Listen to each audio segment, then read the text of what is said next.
ഇന്നിപ്പോൾ എല്ലാവരും പറഞ്ഞു വരുമ്പോൾ വാസ്തുശാസ്ത്രം വെറും തച്ചുശാസ്ത്രമായിട്ട് മാറ്റിയിരിക്കുകയാണ്. തച്ചുശാസ്ത്രം എന്ന് പറഞ്ഞാൽ ഈ വാസ്തുശാസ്ത്രത്തിൻ്റെ തന്നെ ഒരു ഇതാണ്. കണക്കുകളാണ് അതിനകത്ത് പ്രധാനമായിട്ടുള്ളത്. നമുക്ക് കിട്ടേണ്ടുന്ന എനർജി അല്ലെങ്കിൽ റിട്ടേൺസ്, സമൃദ്ധി, ഈ സമൃദ്ധിയിലൂടെ ജീവിക്കുവാൻ വേണ്ടിയാണ് നമ്മൾ വാസ്തുശാസ്ത്രം കൊണ്ട് ഉദ്ദേശിക്കുന്നത്. അപ്പം സൂര്യൻ്റെ ഊർജം നമുക്ക് ഏറ്റവും ഇമ്പോർട്ടൻ്റ് ആണ്. പബ്ലിക് നമ്മളോട് സഹകരിക്കണം, നമ്മൾ പബ്ലിക്കിനോട് സഹകരിക്കണം. ഇതിനെല്ലാത്തിനും ഈ ചുറ്റുപാട് നമ്മളെ സഹായിക്കുന്നുണ്ട്. അതിന് പറയും നെഗറ്റീവ് എനർജി കയറി എന്ന് പറയും. പണ്ട് കാലത്ത് ഇല്ലേന്ന് ചോദിക്കും. പണ്ട് കാലത്തും ഇതെല്ലാം ഉണ്ട്. ഇതെല്ലാം നമുക്ക് ആവശ്യാനുസരണം കിട്ടിയാൽ പിന്നെ നമ്മൾ ലക്കിമാനാണ്. നമ്മൾ സമ്പന്നനായി തീരും. സമ്പത്തിലേക്ക് നയിക്കുക എന്നാണ് ഞങ്ങളുടെ ലക്ഷ്യം. സമ്പത്തിന്റെ ഇതിലേക്ക് നയിക്കുന്ന ശാസ്ത്രമാണ് വാസ്തുശാസ്ത്രം. നക്ഷത്രങ്ങളുടെ ഭാഷയും ഗ്രഹങ്ങളുടെ സന്ദേശങ്ങളും ജീവിതത്തിന്റെ വഴികളിലേക്ക് വെളിച്ചം നൽകുന്ന പുണ്യം ബൈ ഇന്ത്യ ലൈവിന്റെ ഈ ആത്മീയ ജ്യോതിഷയാത്രയിലേക്ക് സ്വാഗതം. ഇന്ന് നമ്മളോടൊപ്പമുള്ളത് വാസ്തുവിദഗ്ധനായ ശ്രീ രാജേന്ദ്ര ബാബു സാറാണ്. സർ, നമസ്കാരം. നമസ്കാരം. വാസ്തുവിനെ പറ്റി പറയുകയാണെന്നുണ്ടെങ്കിൽ അധികം ആർക്കും വലിയ പിടിപാടില്ലാത്തൊരു മേഖലയാണിത്. ഈ വാസ്തുശാസ്ത്രത്തിന്റെ അടിസ്ഥാന തത്വങ്ങൾ എന്തൊക്കെയാണ്? വാസ്തുശാസ്ത്രം നമ്മുടെ ഇന്നിപ്പോൾ എല്ലാവരും പറഞ്ഞു വരുമ്പോൾ വാസ്തുശാസ്ത്രം വെറും തച്ചുശാസ്ത്രമായിട്ട് മാറ്റിയിരിക്കുകയാണ്. വാസ്തുശാസ്ത്രം എന്ന് പറഞ്ഞാൽ പഞ്ചഭൂതാത്മകമായ വായു, ജലം, അഗ്നി, ആകാശം, ഭൂമി, ഇവയിലുള്ള നീരൊഴുക്ക്, എനർജി പ്രവാഹങ്ങൾ മനുഷ്യന് ഉപകാരപ്രദമായ രീതിയിൽ ചെയ്തെടുക്കുന്ന ഒരു പ്രക്രിയയാണ് വാസ്തുശാസ്ത്രം കൊണ്ട് ഉദ്ദേശിക്കുന്നത്. നമ്മൾ പണ്ട് കാലത്ത് ഇത് തച്ചുശാസ്ത്രം അതിൻ്റെ പ്രത്യേക ഇതിലാണ് നിന്നിരുന്നത്. തച്ചുശാസ്ത്രം എന്ന് പറഞ്ഞാൽ ഈ വാസ്തുശാസ്ത്രത്തിൻ്റെ തന്നെ ഒരു ഇതാണ്. കണക്കുകളാണ് അതിനകത്ത് പ്രധാനമായിട്ടുള്ളത്. വാസ്തുശാസ്ത്രം എന്ന് പറഞ്ഞാൽ കണക്ക് മാത്രമല്ല, കണക്ക് കൂടാതെ ചുറ്റുപാടുള്ള പ്രകൃതിയുടെ ഓരോ ചലനങ്ങളും, ഓരോ പഞ്ചഭൂതങ്ങളിൽപ്പെട്ട അഗ്നിയുടെയും ജലത്തിൻ്റെയൊക്കെ പ്രാധാന്യം നമ്മൾ അതിനകത്ത് ഉൾക്കൊണ്ടുകൊണ്ടാണ് ബാക്കി കാര്യങ്ങളെല്ലാം വീടിന് വേണ്ട എല്ലാം ഡിസൈൻ ചെയ്യുന്നത്. അത് എല്ലാവർക്കും നല്ല രീതിയിലേക്ക് വരാമെന്ന സമ്പൽ സമൃദ്ധിയിലേക്ക് നയിക്കാൻ വേണ്ടുന്ന ഒരു കാലഘട്ടത്തിലേക്ക് അല്ലെങ്കിൽ ഒരു കാര്യത്തിലേക്ക് നമ്മളൊരു വീട് നിർമ്മിച്ച് അല്ലെങ്കിൽ ഒരു ഓഫീസ് നിർമ്മിച്ച് കഴിയുമ്പോൾ നമുക്ക് കിട്ടേണ്ടുന്ന എനർജി അല്ലെങ്കിൽ റിട്ടേൺസ് മീൻസ് നമുക്ക് സമൃദ്ധി. ഈ സമൃദ്ധിയിലൂടെ ജീവിക്കുവാൻ വേണ്ടിയാണ് നമ്മൾ വാസ്തുശാസ്ത്രം കൊണ്ട് ഉദ്ദേശിക്കുന്നത്. അങ്ങനെ വാസ്തുശാസ്ത്രത്തിൽ ഒത്തിരി കാര്യങ്ങൾക്ക് പ്രാധാന്യമുണ്ട്. ഈ പഞ്ചഭൂതങ്ങൾ മാത്രമല്ല, ദിക്കുകൾക്ക് പ്രാധാന്യമുണ്ട്. ദിക്കുകളും ഉപദിക്കുകളും ഒക്കെ നമ്മൾ പരിഗണിക്കാറുണ്ട്. ഇതെല്ലാം നോക്കിയിട്ടാണ് വാസ്തുശാസ്ത്രം നമ്മൾ പൊതുവെ പറയുന്നത്. നമ്മൾ ശരിക്കും പണ്ട് ഇപ്പോൾ ആൾക്കാരെ ഈ വാസ്തുശാസ്ത്രം എന്ന് പറയുമ്പോൾ പണ്ട് കാലത്ത് നമ്മൾ കുറ്റി അളന്ന് അല്ലെങ്കിൽ കോലളന്ന് വീടിന്റെ ചുറ്റളക്കണ ആ ഒരു പരിപാടി മാത്രമായിട്ടായിരുന്നു കരുതിയിരുന്നത്. വീടിന്റെ സ്ഥാനം കാണുന്നത്, വീടിന്റെ ഒരു സ്ഥാനം കാണുക, ഇത്ര കോൽ ഇത്ര അങ്കുലം അല്ലെങ്കിൽ ഇത്ര മീറ്റർ അല്ലെങ്കിൽ ഇത്ര അടി, അങ്ങനത്തെ കണക്കിൽ മാത്രം ചുറ്റിക്കറങ്ങിക്കൊണ്ടിരുന്ന ഒരു സംഭവമായിരുന്നു. അത് മാത്രമല്ല, നമുക്കിതിനെ എല്ലാം മറ്റ് എലമെന്റ്സിനെ എല്ലാത്തിനെയും നോക്കി ഡിപ്പെൻഡ് ചെയ്തിട്ട് വേണം അവിടെ താമസിക്കുന്ന ആൾക്കാരുടെ ഊർജത്തെക്കുറിച്ച് ചിന്തിക്കാനും പ്രതിപാദിക്കാനും. എന്നിട്ട് വേണം നമ്മൾ അവിടുത്തെ വൃക്ഷലതാദികൾ, വള്ളിപ്പടർപ്പുകൾ, കളറുകൾ, ഇതിനെല്ലാത്തിനും പ്രാധാന്യമുണ്ട്. നമ്മളൊരു വീട്ടിലേക്ക് കയറി ചെല്ലുമ്പോൾ തന്നെ അവിടുത്തെ സർവ്വ ഐശ്വര്യങ്ങളും നിറഞ്ഞു നിൽക്കുന്ന ഒരു പ്രതീതി നമുക്ക് ജനിപ്പിക്കണമെന്നുണ്ടെങ്കിൽ അവിടുത്തെ എല്ലാ ചുറ്റുപാടുകളും നമ്മൾ നോക്കും.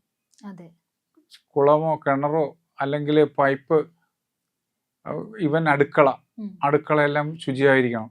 കൂടാതെ നമുക്ക് ഏറ്റവും കൂടുതൽ ഊർജം പ്രദാനം ചെയ്യുന്ന സൂര്യൻ്റെ പ്രകാശം ഈ വീടിൻ്റെ എല്ലാ മൂലകളിലും എത്താവുന്ന സംവിധാനം വേണം. കാലത്ത് അകത്ത് കിഴക്കുന്നും വടക്കുന്നും അല്ലെങ്കിൽ കിഴക്കും തെക്കുന്നും വരുന്ന പ്രകാശം പടിഞ്ഞാറുന്ന് വരും. ഇതെല്ലാം നമ്മൾ എല്ലായിടത്തും എത്തിയാലേ നമ്മുടെ വീടിനുള്ളിൽ ശുചിത്വം പാലിക്കാൻ പറ്റുള്ളൂ. നമ്മളല്ലാതെ അടച്ചിട്ടിരിക്കുന്ന ഒരു വീട്, ഇത് കയറാത്തൊരു വീട് എത്ര തൂത്ത് തുടച്ചിട്ടാലും നമുക്കിത് കയറില്ല.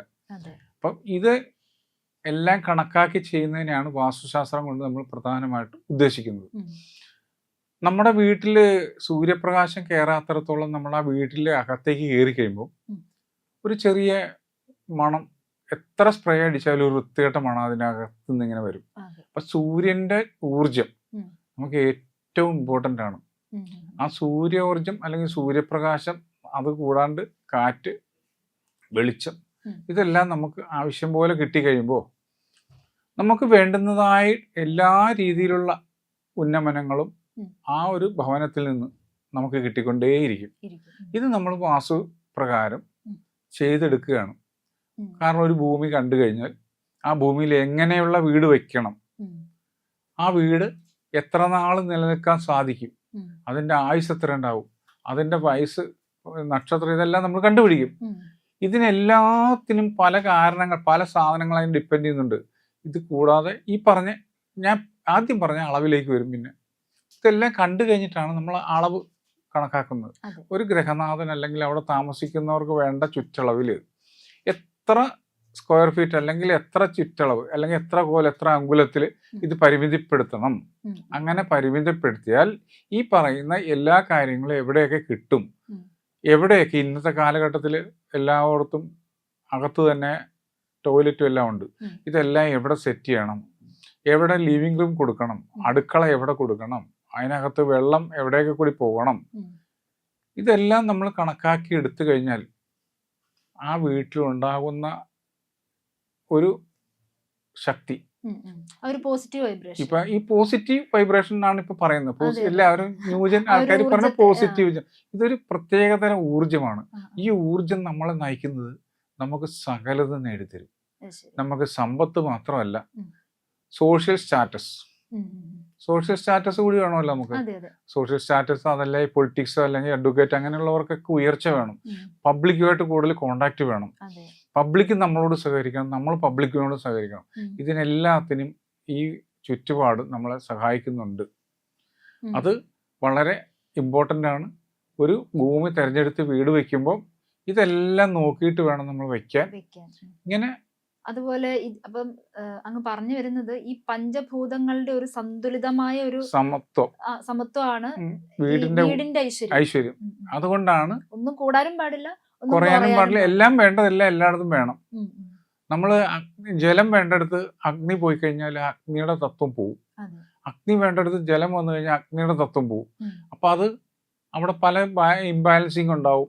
അത് നമുക്ക് പലതരത്തിലുള്ള അതിന് പറയും നെഗറ്റീവ് എനർജി കയറി എന്ന് പറയും. ഈ നെഗറ്റീവ്, അപ്പോൾ ഇത് പണ്ട് കാലത്ത് ഇല്ലേന്ന് ചോദിക്കും. പണ്ട് കാലത്തും ഇതെല്ലാം ഉണ്ട്. പണ്ട് കാലത്ത് കുറച്ചും കൂടി കെയർഫുൾ ആയിരുന്നു. പണ്ട് കാലത്ത് പഴയ നമ്മുടെ ആൾക്കാരെല്ലാം ഇതെല്ലാം ശ്രദ്ധിച്ച് തന്നെയാ പോയിക്കൊണ്ടിരിക്കണേ. ആരും ഇതിന് എതിരായിട്ടൊന്നും ചെയ്തിട്ടില്ല. പിന്നെ അവര് മരങ്ങൾ വെക്കുന്നതിലൊക്കെ ശ്രദ്ധ ഉണ്ടായിരുന്നു. ഇന്ന മരം ഇന്നടത്ത് വേണം, ഇന്ന എത്ര അകലത്തിൽ വേണം, കുളം ഇത്ര വേണം, അല്ലെങ്കിൽ കിണർ എങ്ങനെ വേണം, ഇതെല്ലാം നമുക്ക് ആവശ്യാനുസരണം കിട്ടിയാൽ പിന്നെ നമ്മൾ ലക്കിമാനാണ്. പിന്നെ ഇപ്പോഴത്തെ ഒരു കാലഘട്ടത്തില് ഇതെല്ലാം നമുക്ക് നോക്കാനും പറ്റില്ല, സ്ഥലപരിമിതി ഉള്ളത് കാരണം 1.5 സെന്റിലും വീട് വയ്ക്കുന്ന സ്ഥലങ്ങളുണ്ട്. 1.5 സെന്റിലും ഇതിനകത്ത് അറേഞ്ച്മെന്റ്സ് നമുക്ക് എല്ലാം കിട്ടാവുന്ന രീതിയിൽ. അതിനൊരു ഗവൺമെന്റ് പരിമിതി പറയണ്ടല്ലോ, ചുറ്റുപാട് 1 മീറ്റർ വിടണമെന്നൊക്കെ. ഈ 1 മീറ്റർ വിടുന്നതിനിടയ്ക്ക് കൂടി നമുക്ക് ഇതെല്ലാം പാസ് ചെയ്യിക്കും, നമുക്ക് എടുക്കാമല്ലോ. നമുക്കിപ്പം കിണർ വേണ്ടാന്ന് വെക്കാം, പക്ഷെ നമുക്ക് അകത്തേക്ക് ഊർജം കയറി വരണ്ടേ, സൂര്യോർജം വരണം. അതുകൂടാതെ കാറ്റ് നല്ലപോലെ കിട്ടണം, വെളിച്ചം കിട്ടണം. എപ്പോഴും നമുക്ക് കറണ്ട് ഇട്ടുകൊണ്ട് ചെയ്യാൻ പറ്റില്ലല്ലോ. അതിന് ഈ ചെറിയ പരിമിതി ആണെങ്കിലും നമ്മൾ ചെയ്യുന്നത് വാസ്തുപ്രകാരം ചെയ്തിട്ടാണ് കണക്കിലേക്ക് പോകുന്നത്. ഈ കണക്കുകളെല്ലാം കൃത്യമായിട്ട് എടുത്തു കഴിഞ്ഞാൽ ഗ്രോത്ത് ഭയങ്കരമായിട്ട് നമുക്ക് ഉണ്ടാകും.